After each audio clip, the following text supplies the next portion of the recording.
আসসালামু আলাইকুম। সংবাদে আপনাদের সবাইকে স্বাগত জানাচ্ছি। আমি ফিরোজ তোহা। শুরুতেই আরবে কেবলস সংবাদ শিরোনাম।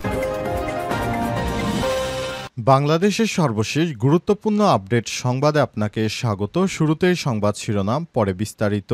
প্রথমেই জানাবো আমাদের হাতে থাকা সর্বশেষ গুরুত্বপূর্ণ সবথেকে তাজা আপডেট সংবাদ। নূরের উপর হামলাকারীদের শাস্তির দাবিতে জামাত ইসলামের বিক্ষোভ। নুরুল হক নূরের উপর হামলাকারীদের শাস্তি, পিয়ার পদ্ধতিতে নির্বাচন এবং জুলাই সনদের আইনি ভিত্তি বাস্তবায়ন এবং ফ্যাসিবাদের দোসরদের বিচারের দাবিতে রাজধানীতে বিক্ষোভ মিছিল করেছে ঢাকা মহানগর দক্ষিণ জামাত ইসলাম।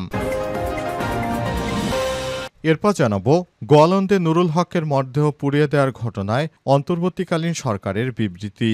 আজ এক বিবৃতিতে সরকার এই ঘটনাকে অমানবিক, ঘৃণ্য বলে উল্লেখ করেছেন। এদিকে ঢাকা জজ কোর্টে সাংবাদিকদের উপর হামলায় ইসলামী আন্দোলনের নিন্দা। ঢাকা মহানগর হাকিম হাসিবুল্লাহ পিয়াসের এজলাসে সময় টিভির সাংবাদিক আসিফ মোহাম্মদ সিয়ামের উপর কয়েকজন আইনজীবী প্রকাশ্যে হামলার ঘটনায় নিন্দা ও প্রতিবাদ জানিয়েছে ইসলামী আন্দোলন বাংলাদেশ। এবারে জানাবো দেশে মাথাপিছু আয় বেড়ে $2,593। দেশে মাথাপিছু আয় $42 বেড়ে $2,593 দাঁড়িয়েছে। বিশ্বব্যাংকের হালনাগাদ প্রতিবেদনে তথ্য উঠে এসেছে। বিশ্বব্যাংকের সর্বশেষ তথ্য অনুযায়ী বর্তমানে এশিয়ার 20টি গরিব দেশের তালিকায় মাথাপিছু আয়ে শীর্ষে আছে জর্ডান। দেশটির মাথাপিছু আয় $4,618 মার্কিন। অন্যদিকে $2,593 মাথাপিছু আয় নিয়ে এশিয়ার 20টি দরিদ্র দেশের তালিকায় 12তম স্থানে রয়েছে বাংলাদেশ। তবে বিগত আওয়ামী লীগের সময়ে বাংলাদেশের মাথাপিছু আয় $3,000 দেখানো হতো বলে জানিয়েছে গণমাধ্যম। এবারে জানাবো লুট হওয়া অস্ত্র উদ্ধারে পুরস্কারের ঘোষণা পুলিশের। ছাত্র জনতার গণ অভ্যুত্থানের পরপরই রাজধানী ঢাকাসহ দেশের বিভিন্ন থানায় হামলা চালিয়ে লুট করা অস্ত্র ও গুলি উদ্ধারে আর্থিক পুরস্কারের ঘোষণা দিয়েছে বাংলাদেশ পুলিশ। আজ এক বিজ্ঞপ্তিতে এই তথ্য জানিয়েছে পুলিশ সদর দপ্তর। এবং সর্বশেষ জানাবো গুরুত্ব হারিয়েছে রোহিঙ্গা সংকট, রাখাইনে মানবিক করিডর চায়নি জাতিসংঘ, বললেন টম অ্যান্ড্রুস। রাখাইনে মানবিক সহায়তার জন্য কোনো করিডোরের প্রস্তাব করে নাই বলে দাবি করেছে মিয়ানমারের মানবাধিকার বিষয়ক জাতিসংঘের বিশেষ র্যাপোর্টিয়ার টম অ্যান্ড্রুস। তিনি বলেন জাতীয় নিরাপত্তার সঙ্গে জড়িত হলেও বিশ্ববাসীর কাছে গুরুত্ব হারিয়েছে রোহিঙ্গা সংকট। প্রিয় দর্শক, এতক্ষণ শুনছিলেন সংবাদ শিরোনাম, এবারে বিস্তারিত। তবে তার আগে বন্ধুরা অনুরোধ থাকবে সংবাদটিতে একটি লাইক দিন। এই চ্যানেলে আপনি নতুন হয়ে থাকলে আমাদের সংবাদটি দেখতে দেখতে চ্যানেলটি সাবস্ক্রাইব করে রাখুন। কমেন্ট করে বন্ধুরা আপনার মূল্যবান মতামত জানিয়ে দিন আপনি বিশ্বের কোন দেশ থেকে বা বাংলাদেশের কোন স্থান থেকে আমাদের সংবাদটি দেখছেন এবং শুনছেন। আর বন্ধুরা, এই সংবাদটি আপনার সোশ্যাল মিডিয়া ফেসবুকে শেয়ার করে বন্ধুদেরও দেখার সুযোগ করে দিন। এবারে বিস্তারিত। নূরের উপর হামলাকারীদের শাস্তির দাবিতে জামাত ইসলামের বিক্ষোভ। নুরুল হক নূরের উপর হামলাকারীদের শাস্তি, পিয়ার পদ্ধতিতে নির্বাচন এবং জুলাই সনদের আইনি ভিত্তি ও বাস্তবায়ন ফ্যাসিবাদের দোসরদের বিচারের দাবিতে রাজধানীতে বিক্ষোভ মিছিল করেছে ঢাকা মহানগর দক্ষিণ জামাত ইসলাম। বৃহস্পতিবার বিকেলে এবং আজ শুক্রবার জাতীয় প্রেস ক্লাবের সামনে জমায়েত শেষে একটি মিছিল বের করে শাহবাগ দিয়ে গণ অধিকার পরিষদ আয়োজিত সমাবেশে যোগ দেন নেতাকর্মীরা। এতে নেতৃত্ব দেন বাংলাদেশ জামাত ইসলামের secretary general advocate Ehsanul Mahbub Zubayer. মিছিল পূর্ব সমাবেশে বক্তব্য রাখেন ঢাকা দক্ষিণ জামাতের নায়েবে আমির advocate doctor Helal Uddin, secretary doctor Shafiqul Islam Masud, সহকারী সেক্রেটারি ডক্টর আবুল মান্নান, মহানগর নেতা আব্দুস সাত্তার সুমন প্রমুখ।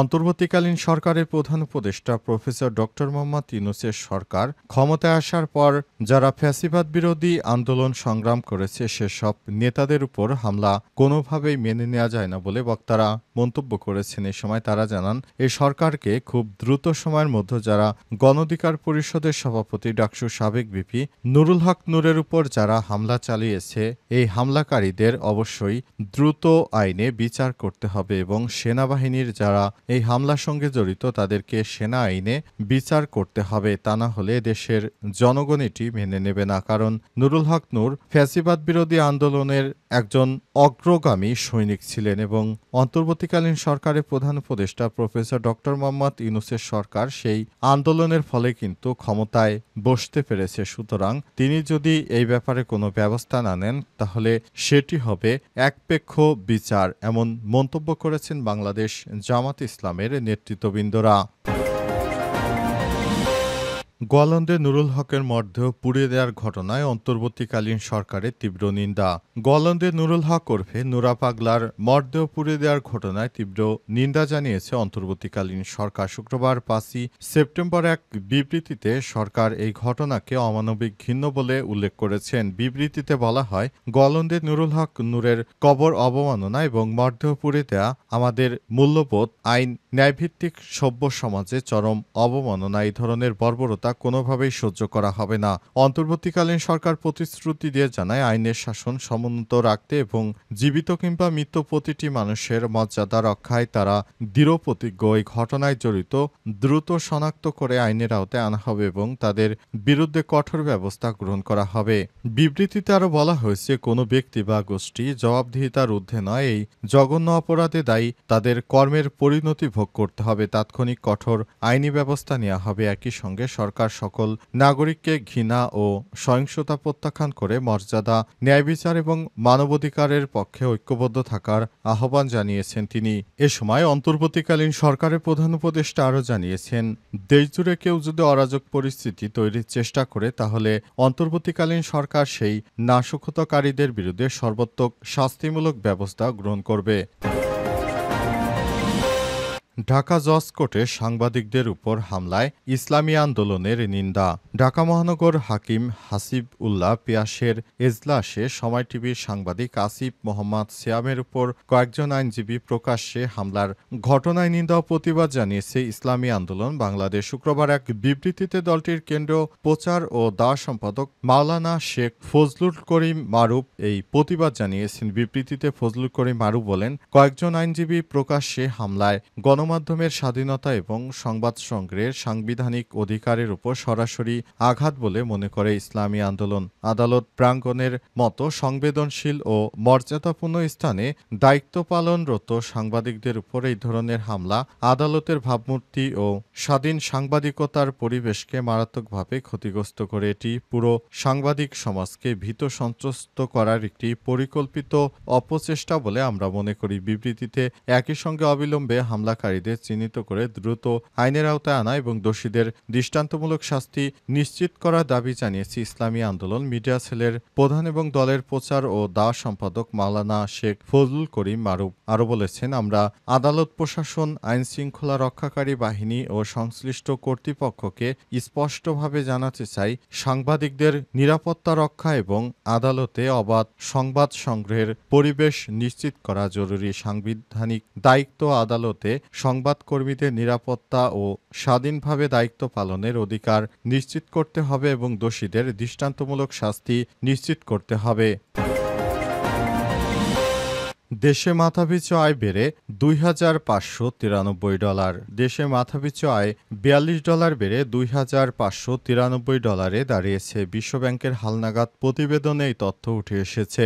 বিশ্বব্যাংকের সর্বশেষ তথ্য অনুযায়ী বর্তমানে এশিয়ার 20টি গরিব দেশের তালিকার মাথাপিছু আয় শীর্ষে আছে জর্ডান। দেশটির মাথাপিছু আয় $4,618। অন্যদিকে $2,593 মাথাপিছু আয় নিয়ে এশিয়ার 20টি দরিদ্রতম দেশের তালিকায় 12তম অবস্থানে রয়েছে বাংলাদেশ। যদিও বিগত সময় ভুয়া তথ্যের মাধ্যমে আওয়ামী লীগ সরকার মাথাপিছু আয় প্রায় $3,000 দেখাত। আন্তর্জাতিক আর্থিক সংস্থাটির হালনাগাদ প্রতিবেদন অনুযায়ী বর্তমান প্রতিবেশী ভারতের মাথাপিছু আয় বাংলাদেশের চেয়ে মাত্র $100 বেশি। এছাড়াও শ্রীলঙ্কার মাথাপিছু আয় বাংলাদেশের তুলনায় প্রায় $2,000 বেশি।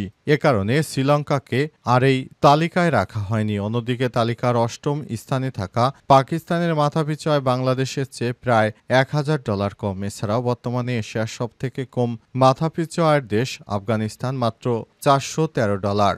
আফগানিস্তান হচ্ছে সবথেকে দরিদ্রতম রাষ্ট্র। তাদের মাথাপিছু আয় সবথেকে কম। দরিদ্র গ্রাস করছে এই দেশটিকে। যুদ্ধবিধ্বস্ত আফগানিস্তানের বর্তমান অবস্থা খুবই খারাপ। দেশটি আর অর্থনৈতিকভাবে ঘুরে দাঁড়াতে পারেনি।